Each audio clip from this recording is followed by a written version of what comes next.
Садыр Жапаров биринчи элдик курултайдын аксакалдар кеңешинин мүчөлөрү менен жолугушту. Кыргызстан менен Монголия соода-экономикалык кызматташтыкты кеңейтет. Медералиев Жогорку кеңештин тармактык комитетинин төрагалыгынан кетти. Кыргызстанда сутка ичинде 5 өрт кырсыгы катталды.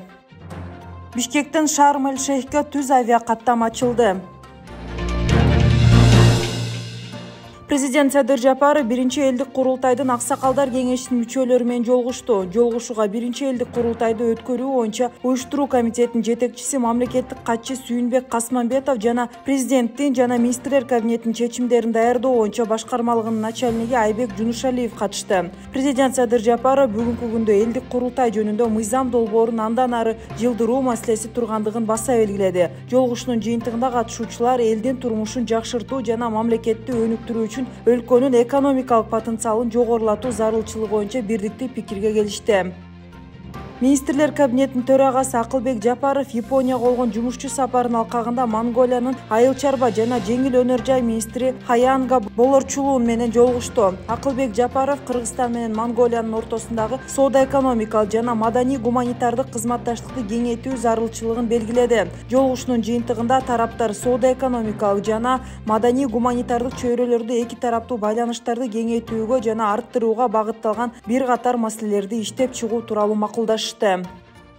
Медералиев Жогорку кеңештин конституциялык мыйзамдар, мамлекеттик түзүлүш, сот укук маселелери жана Жогорку кеңештин регламенти боюнча комитеттин төрагалыгынан кетти. Парламенттин бүгүнкү 30 ноябрдагы жыйынтыгында Алиев өз каалоосу менен кызматын бошотуп бергендигин билдирди. Эскерте кетсек, Медералиев аталган комитетти 1 жыл жетектеди. Башкача айтканда, Жогорку кеңештин 7-чакырылышынын депутаттары шайланып келгенде 2022 жылдын 12 январында конституциялык мыйзамдар, мамлекеттик түзүлүш, сот укук маселелери жана Жогорку кеңештин регламенти боюнча комитеттин төрагалыгына шайланган. Кыргызстанда сутка ичинде 5 өрт кырсыгы катталып, өрттү өчүрүүгө 5 бөлүм тартылган. Маалыматка ылайык, Бишкек шаарында 1, Чүй областында 1, Ош областында 2, Ысык-Көл областында 1 өрт кырсыгы катталган. Өрттүн себептери такталууда.